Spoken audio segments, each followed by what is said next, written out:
Ötən həftənin əsas müzakirə edilən məsələlərindən biri də Böyük Britaniyanın Azərbaycana məxsus Zəngəzur tankerinə sanksiya tətbiq etməsi oldu. Bu gəmi Rusiyanın neftini daşımaqda ittiham olunan 100 tankerin siyahısında yer alıb. Qərar mayın 9-da verilsə də hələ ki Azərbaycan hökuməti bununla bağlı rəsmi mövqe bildirməyib. Halbuki Zəngəzur tankeri Azərbaycan Xəzər Dəniz Gəmiçiliyi və SOCAR-ın birgə müəssisəsinə məxsusdur.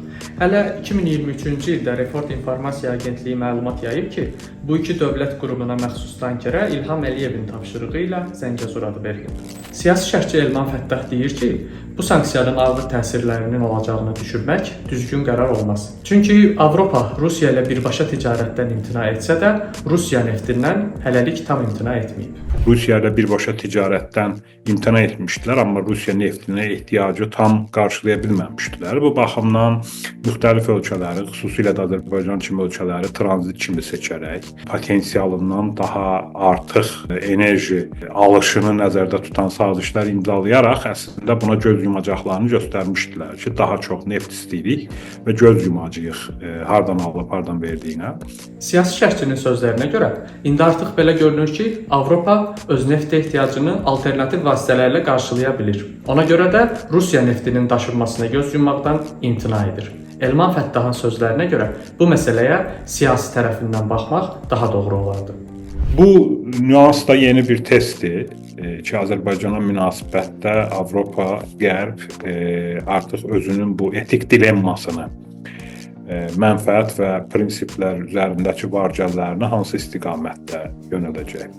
Yavaş-yavaş prinsip məsələləri artıq daha aktuallaşmağa başlayır. Bu sanksiyanın qoyulması da onun bir tərkib hissəsi kimi qəbul edilə bilər. Yeri gəlmişkən, Azərbaycana məxsus Zəngəzur adı daşıyan iki gəmi var. Onlardan biri Xəzərdə, digəri isə beynəlxalq sularda üzür. Sanksiya tətbiq olunan tanker məhz Afromax tipli Zəngəzur tankeridir.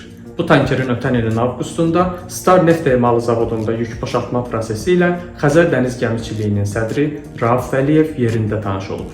Bəs Azərbaycan hökumətinin məhz Böyük Britaniyanın bu qərarı verməsi ilə bağlı mövqeyi nədir?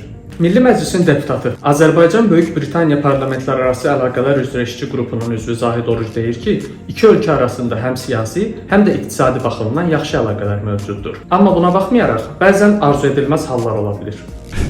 Baxmayaraq ki, Britaniya parlamenti, o cümlədən hökumətin bir sıra hallarda həm də medianın içərisində siyasi rəngarəng bir mühitdir.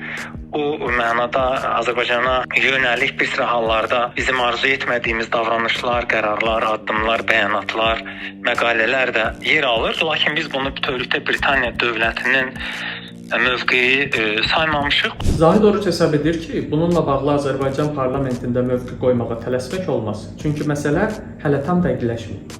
Məsələ tamamilə aydınlaşdırılmadan, bütün hüquqi şərtlər bəlli olmadan, faktın heç özünün doğruluğu təsdiq edilmədən, oradan Azərbaycan dövlətinin və onun xüsusi olaraq da Xarici Siyasət İdarəsinin rəsmi münasibət bildirməsini gözləmək və yaxud bildirmədiyi əsasında əlavə mülahizələr, qənaətlər hasil etmək də çox yanlışdır. Zəngəzur tankerinə tətbiq olunan sanksiyalar təkcə bir neft daşıyıcısına yönəlsə də, onun fəaliyyət istiqamətləri ilə məhdudlaşmır. Bunun ölkə iqtisadiyyatına, onun ticarət nüfusuna hansı birbaşa təsirlərinin olacağı hələlik qeyri-məlumdur.